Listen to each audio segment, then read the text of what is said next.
Good morning, everyone. Welcome to UU Santa Fe. Welcome to us here in the room, to people who are watching us online, and anyone who might watch later on the recording. Thank you so much for coming. We're grateful to everyone who has brought their skills and their time to make this service happen. Oh, Lydia, thank you. Wonderful music. To Robert and Mike for helping with the service. For our media team, for Dell and his singing, thank you. Our media team, Michael, Jim, and John in the back there. For those who come early to make coffee and snacks. And for Jane's talent with flowers. For our security team in the parking lot. For our staff, Doug, Aaron, and Mary. For our board, for their leadership.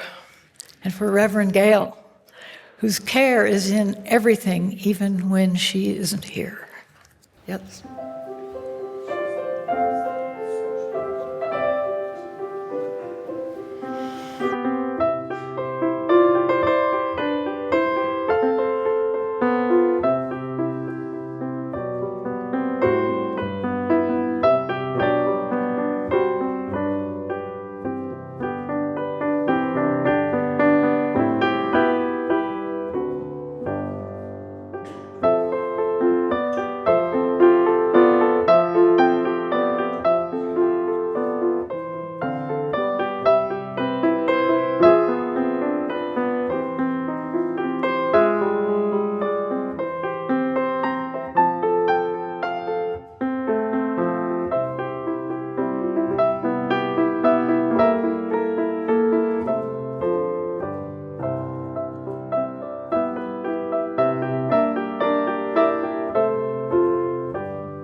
The opening words this morning come from "In the Absence of the Ordinary, Soul Work for Times of Uncertainty" by Francis Weller. When the ordinary fades, when the familiar rhythms and patterns of shared living erode, something is activated within the soul. Hidden invitations and initiations arise in a time of uncertainty. The soul recognizes the markers of descent. That's DESCENT. Darkness, sorrow, anxiety, as requiring radical change. The conditions of trouble and uncertainty activate some profound movement toward alterations in the psychic landscape. These are the precise times when the possibility for shifts in the collective field, or unconscious, as I'd call it, occurs. With these words, we light our chalice. Welcome to this place, a place where hope can be nourished. In a world that profits from despair, our gathering is a declaration of faith. We declare that joy still rises, kindness still matters, that hope is not dead. We come to remember we are not alone. May our time together restore us to wonder, strengthen our resolve, and return us to the world as bearers of hope that sustains the work of resistance. Now, as you are willing and able, please stand and sing hymn number 157, Step by Step.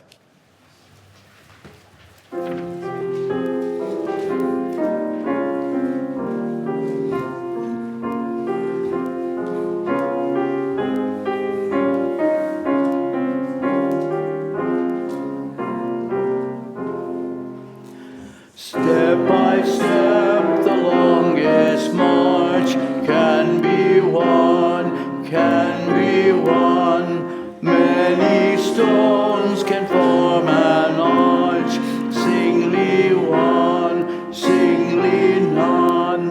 And by union what we will can be accomplished still. Drops of water turn a mill, singly none, singly none. If you're anything like me, listening to or reading the news these days is excruciating. It's so painful to hear about the continuing destruction in the Middle East, or the children being swept up, or people murdered in ICE raids. As you've seen, people are out in the streets in Minneapolis.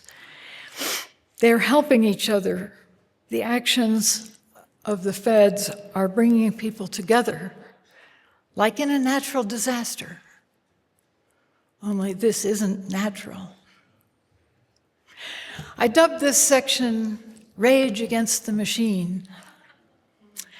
Though I don't know anything about the band, the name itself evokes a kind of blind rage against something that doesn't care and can't feel your blows.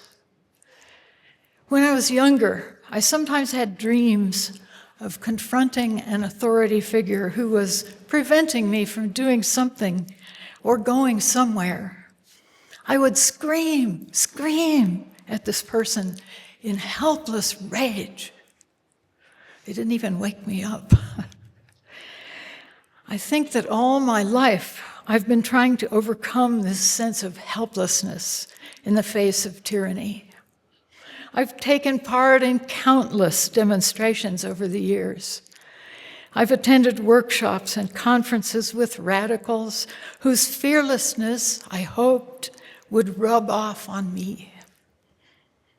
We joined Indivisible after the inauguration and the blitzkrieg of destructive actions by the Trump administration. But by last fall, I was feeling like we were missing any real strategy that took the situation seriously. It was not giving me energy, but draining me of it. The best workshop I watched online during that time was called Defeating Fascism Through Mass Defiance. That was last November 6th. Has anyone here read the Project 2025 playbook? Yeah, a number of you, at least. We have a short summary of it out on the shelf in the foyer, along with a few other readings, offerings for your enjoyment. Sorry. I can list a few of its goals for those of you who haven't read it, or strategies: appeal to populism, increase executive power, suppress dissent, capture elite support, or attack elites. It happens both ways. Need I go on? This sounds familiar. But those who oppose autocracy also have a playbook. The first step is to convince people that this is really happening, that it's bad, and that we need to get everyone concerned about it. These murders of ordinary citizens by ICE surely are accomplishing that goal. We can also tell stories of people who are defying the authorities, like the governor of Minnesota and the mayor of Minneapolis, or the governor of Illinois who replied to Trump's threat, "Come and get me." I'm like, yes. I didn't vote for him, but hey, I like him now. The idea is to refuse to go along with the autocratic plan. The workshop I attended was meant to help us develop this culture of resistance, of defiance. Reverend Gale did a good job a couple weeks ago describing how to turn their playbook around, do everything to throw sand in the wheels of their efforts to destroy the democracy, like blowing whistles when we see ice in the neighborhood, or like in LA when they made noise late at night to keep the ICE officers awake. And at the same time, we do everything to make the path of our own side easier, like taking voters to the polls or accompanying people to court for moral support.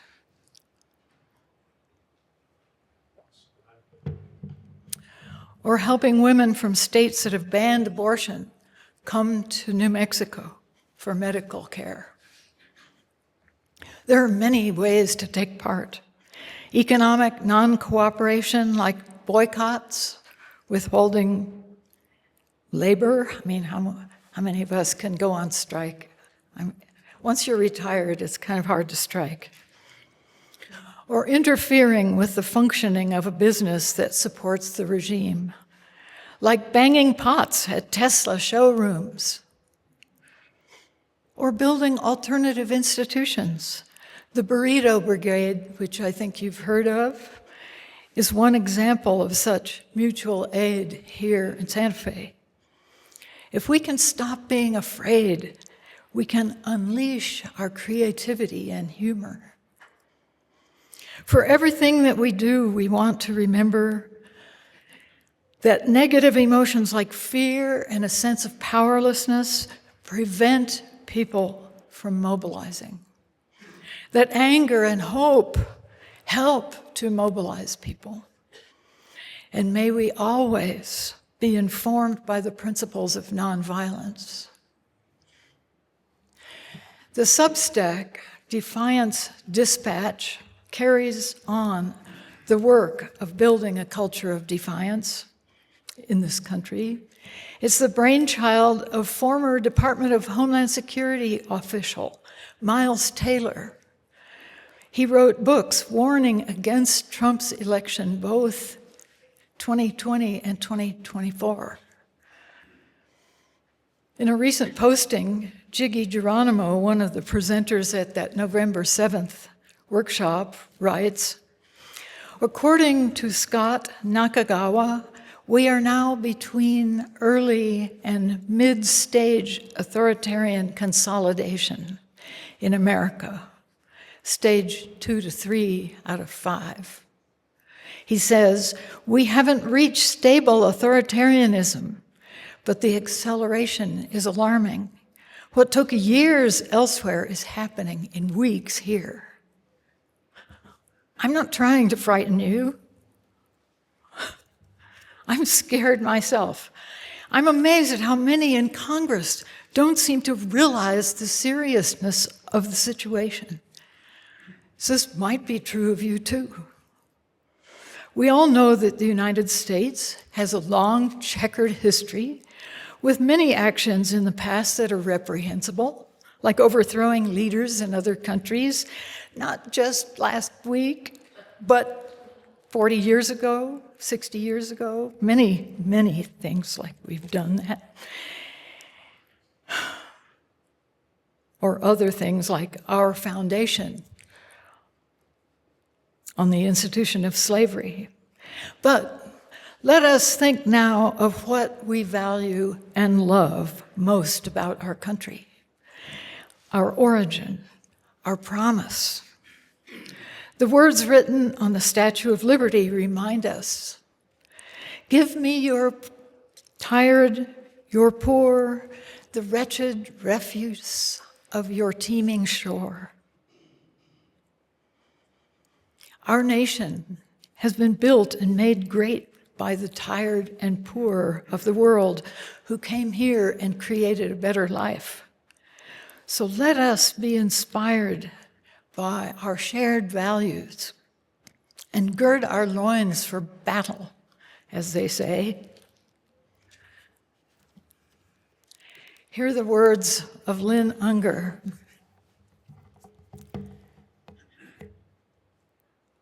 "Breathe," said the wind. "How can I breathe at a time like this when the air is full of the smoke of burning tires and burning lives?" "Just breathe," the wind insisted. "Easy for you to say if the weight of injustice is not wrapped around your throat, cutting off all air. I need you to breathe. I need you to breathe. Don't tell me to be calm when there are so many reasons to be angry, so much cause for despair." "I didn't say to be calm," said the wind. "I said to breathe. We're going to need a lot of air to make this hurricane together."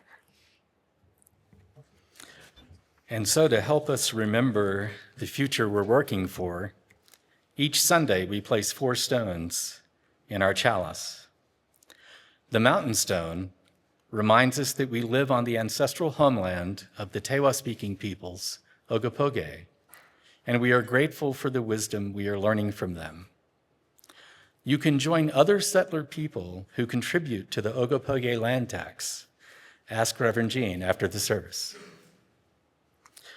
The geode inspires us to imagine a world where peace is endemic and war is a thing from the distant past, understood as an acute and deplorable failure of the imagination. The ancient fossil-studded stone helps us imagine a world thriving in the midst of climate change, a world where human participation contributes to a biosphere that is vibrant and diverse and deeply alive. The layered stone asks us to imagine that the vein of quartz that divides it actually holds it together. May it help us imagine a time when the differences between us are understood as boundaries that connect us. We honor these boundaries and our differences and use democratic processes to ensure that all of us thrive. These dreams of respect and peace, of a healthy planet and a robust democracy, become realities as we and other good-hearted people around the world work together to unravel racism, mend generational patterns of violence, fight for democracy, and learn to live peacefully and regeneratively on our planet. May we find joy and meaning in these struggles. We set aside some time most Sundays to share the sorrows and joys that are shaping our lives. We know that joys shared are multiplied, and sorrows shared are made easier to bear.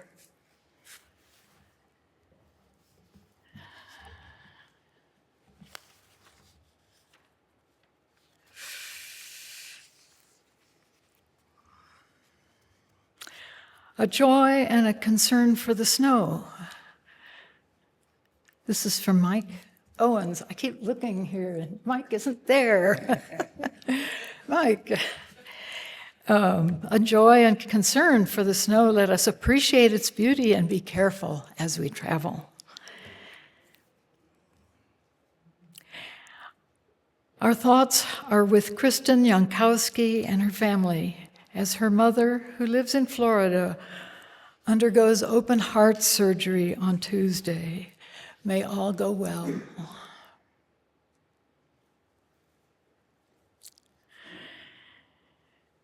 Jim Applegate reminds us that we should have a stone for the man shot and killed in Minneapolis.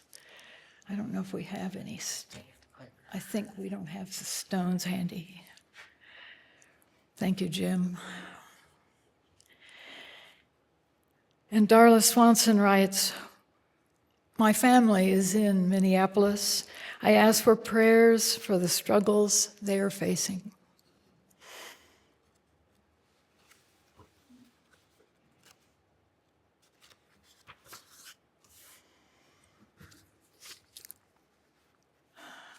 From Elizabeth Swope, we have, Birthdays, Lynn Hughes and Dennis Conine, or I don't know how you say his name, are celebrating birthdays this week. So happy birthday to both of you. And then we have visitors this morning. And we invite you to wave your hand if you'd like, and we will try to meet you during coffee hour. Natalie Miller-Moore from Williamsburg, Virginia. Great. Dan King and Nina Benedetto from Houston, Texas. Welcome. Bonnie and Nanette Toller from Santa Fe and from Morris, Illinois. And Darla Swanson from Santa Fe and Minneapolis. Darla. We also have Weston and Liz from Santa Fe. Welcome, everyone. We're happy to have you here today. So please do stay and have coffee with us after the service. Now let's please join in singing hymn 123, Spirit of Life.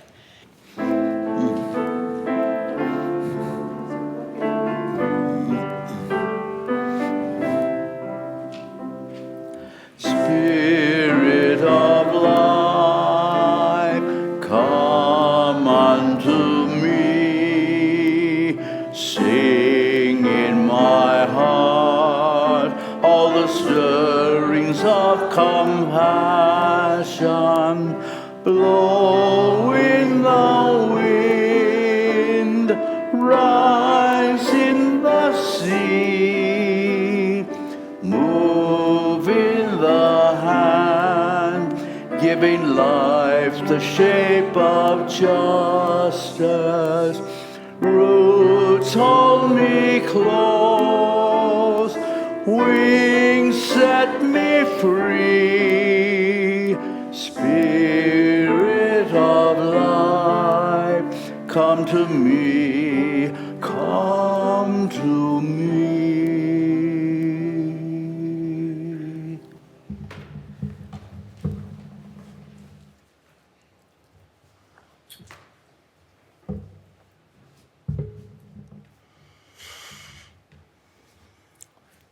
I invite you to sit with your feet flat on the ground. You don't have to, but your back straight. And put your hands on your knees or in your lap and close your eyes if you would. And let us breathe together.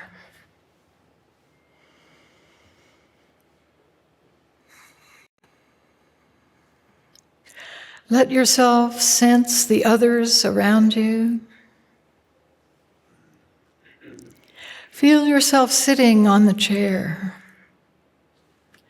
Feel your breath passing through your nostrils and your body rising and falling with your breath. Hear whatever small sounds there are in the room or coming from outdoors, and let them go. We human beings are beautiful and amazing creatures. May we be filled with love for ourselves and each other that can spill over and flood our world with its soothing balm. May we breathe in love and breathe out peace. May our anguish and sorrow wash away on the breath of love. May our anger become resolve. May our fear dissolve and be turned to joy. And let us rest for a minute in silence.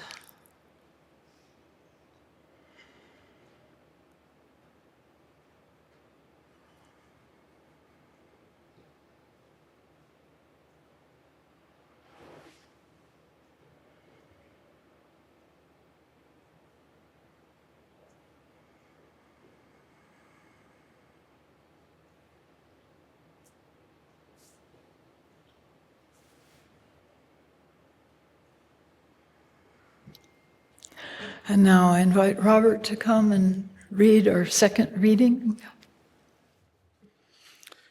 This is a poem many of you are familiar with, Wild Geese by Mary Oliver.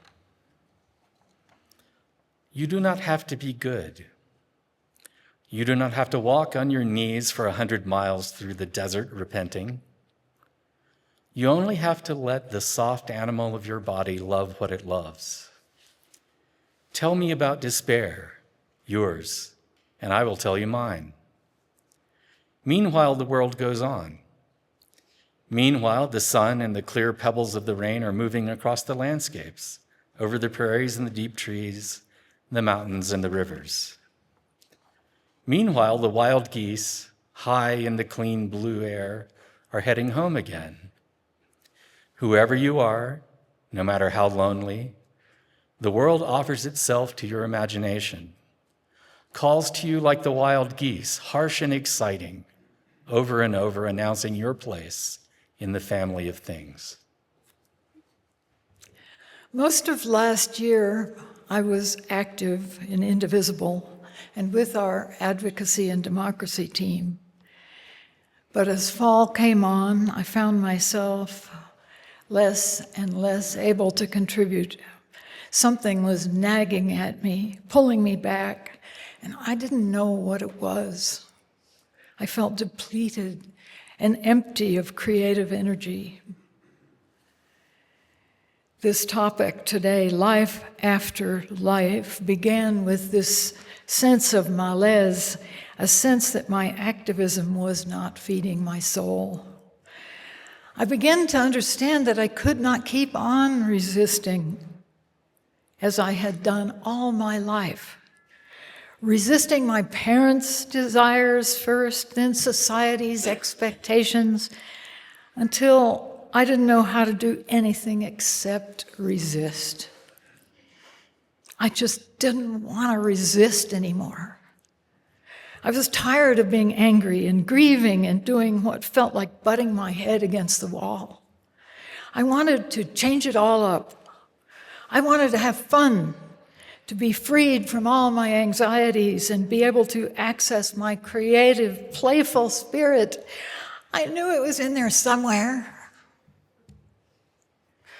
Over the spring and summer, we had attended many workshops, as I already mentioned, on resistance, and I had discovered the wonderful website, beautifultrouble.org. I recommend you check it out. It is full of advice about organizing and great stories of creative things people had done in the past to challenge unreasonable authority. My favorite of the stories I read was the Barbie Liberation Organization, 1993. Feminism was still relatively new and shiny, not dull and tarnished as it seems to be now. Just before Christmas, the group swapped the voice boxes of Barbies and G.I. Joe dolls. And they put them back on the shelves to be sold with a note inside that said, "Call the local papers." So Barbie would growl things like, "Dead men tell no lies." And the macho G.I. Joe chirped, "I love to shop with you." The well-publicized campaign sparked widespread discussion about gender stereotypes, says the website. So my instinct for last September's environmental justice meeting was to look at the deck of cards I'd ordered from the Beautiful Trouble website and see if we could be inspired to develop some sort of creative action from those cards. What we came up with over the next couple of weeks were several ideas for theater sketches, just little short things, and a kind of military-style cadence that we could perform at the upcoming No Kings rally, dressed in white shirts, dark jackets, and extra long red ties. To the accompaniment of a kazoo chorus. Unfortunately, as it turned out, we weren't able to pull it off for various reasons, but whetted my appetite for doing something like that with others, something silly, playful, that still made a political point. So, what do we do? Last fall, I began to look for ways of responding to this political crisis that were more playful. I was inspired by Portland's creative response to the occupation. And these are headlines. Dancing protesters in frog costumes, a band in banana suits playing the Ghostbusters theme, clowns forming ranks like military officers. Yeah. I want more silliness. I want humor. I want dancing and flailing about and laughter. Václav Havel is still my model for resisting totalitarian authority. I talked about him the last time I was up here. At a remembrance of his life, they showed a short film of him reflecting on the momentous events of his life. He recalled what he had said to the huge cheering crowds when the communist regime resigned at the culmination of the Velvet Revolution. He said, "Truth and love must triumph over lies and hatred." Yeah. And then he continued, words for today, "Reason, humility, and responsibility must triumph over ignorance, arrogance, and arbitrariness." Havel was courageous as well as humble. Courage is contagious, as people have been saying lately. What does it take? Who has it? Can we catch it from them? Ellen, who quit the Democratic Party, she got tired of nobody helping her. She joined Indivisible, and now she leads the Signs of Fascism demonstrations, where they all wear black and they carry signs that are part of Snyder's book. How many did he have? 12 signs of fascism? 20, okay, 20 signs.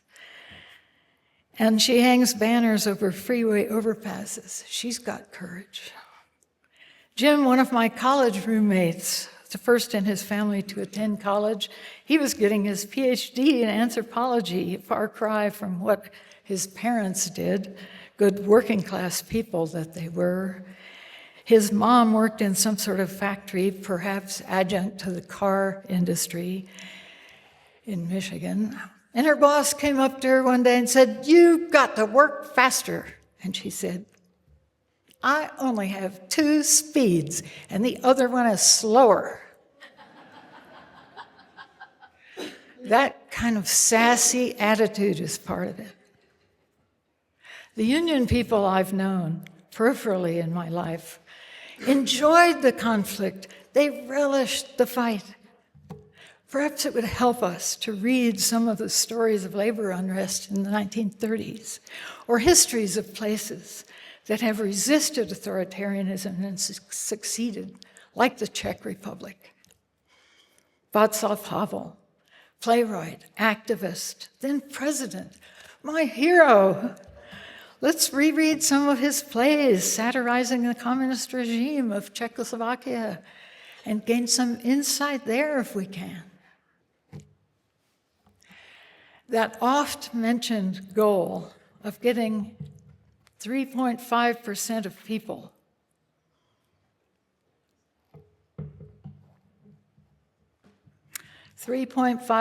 of the people out in the street is simply not enough. It's not numbers. People need to be doing things when they are not at a No Kings rally, like boycotting the giant corporations that seem to be ruling our world these days. There's a letter from our friend in Indivisible, Deborah Ephraimson, out there on the... She has lots of really good suggestions. I recommend it. Reverend Gale has been talking about forming another peace choir here. The last one grew up and moved to Albuquerque. In Boston, they formed a choir to sing at rallies, and they've dubbed it Be Vocal. Be. Maybe what I'm getting at is that we need art. We need art in our resistance. To resist is not enough. We need to play while we resist. We need beauty and love and art in our lives to save ourselves. To riff off of Rosa Luxemburg, let's dance so we all want to be part of our revolution. May it be so.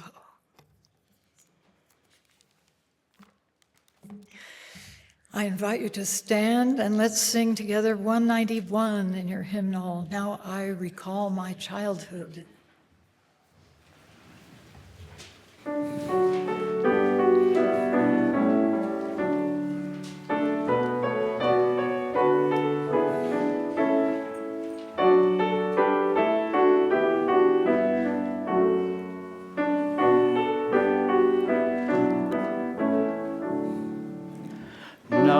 Recall my childhood with the sun, burst to my bedside with a day's surprise.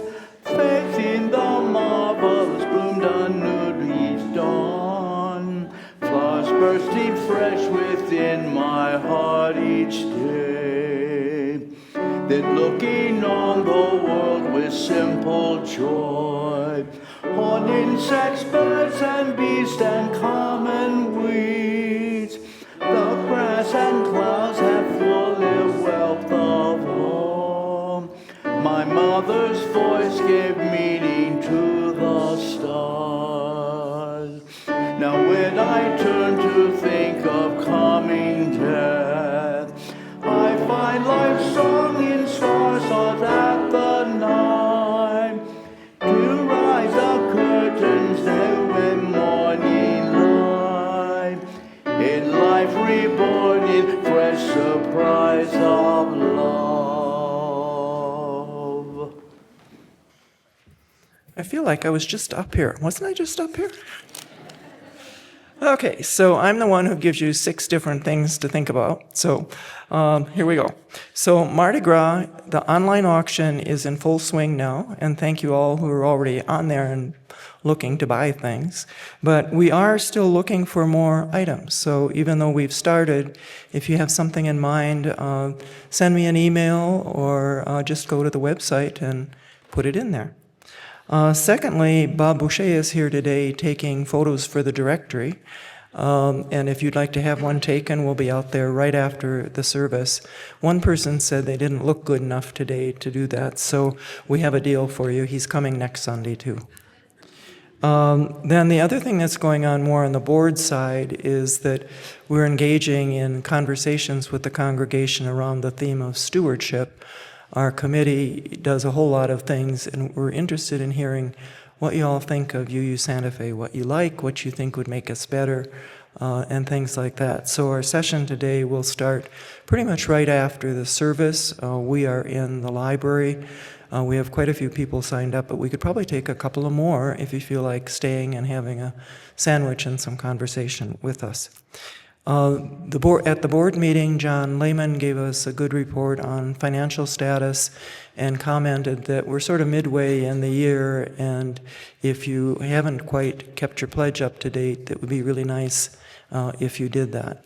And you will be getting your end-of-year tax statement for all your contributions probably next week if you need it for your taxes. And one of the things we learned in the stewardship conversations is that people sometimes feel like they don't know what's going on. So I always refer people, A, to the website, B, to the weekly we send out every week. And we talked about the members page, and there were a lot of blank looks around the room because a number of people haven't quite got that figure out. So we have a website which is for the world. We have a members page, also for friends, for us. And you need to have a link for that you bookmark and make a favorite so you can find it again. It's where the board minutes are, the directory, last copies of the newsletter, stuff about the task forces, stuff about the pledge committee, and so on. And if you don't have that and want to have that, ask Aaron. He will send you the link for that. I do want to express the board's gratitude for all you do for us here, whether you're volunteering or coming to services, participating in programs, or making your pledges and putting money in the offering plate. So with that, we'll gratefully accept the morning offering. Thank you.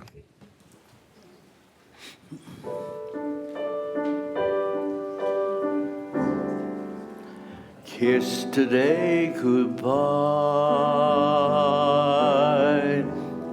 the sweetness and the sorrow. Wish me luck the same to you,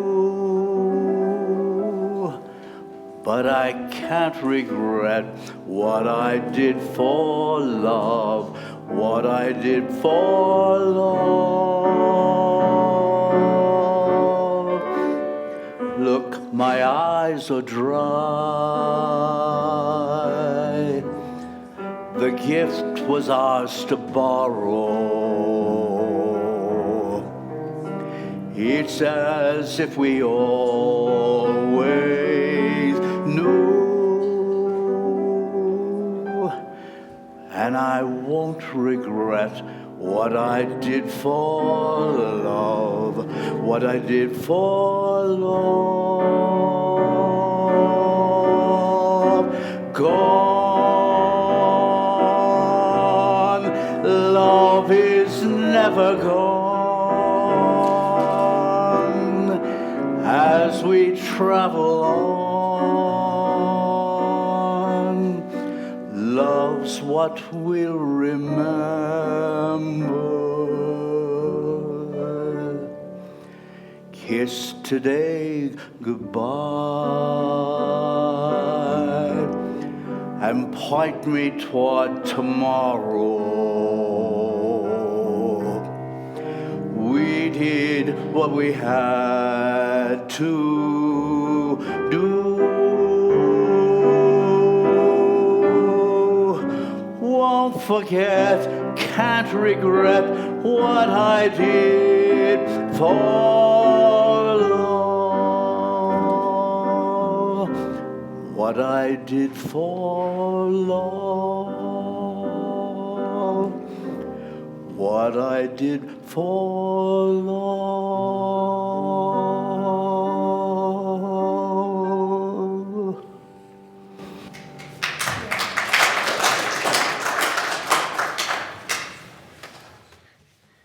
Thank you, Del and Lydia, and thank you all for your generous contributions. With these words, we extinguish our chalice. May your resistance be grounded in love. May you know when to rest and when to rise. May you remember that pushing back against harm is also a way of making space for beauty.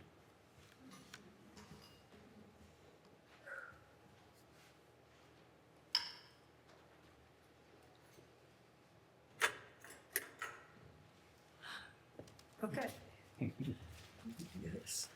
Okay, please stand up and take hands. I'll have one. May love and skill be in our hands. May love and courage fill our hearts. May love and wisdom light our minds. May love flow through us and walk among us. As we live our lives and work to heal our world.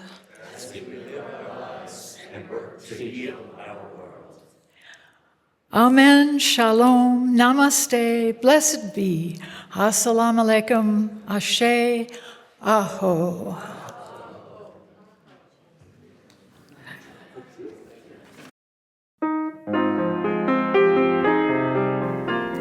Thank you for joining us today, friends. We hope that you enjoyed today's service. Please take a little time and explore our website and visit our online welcome table if you'd like to know more about us. Otherwise, we'll see you next Sunday morning. Stay in touch and be well.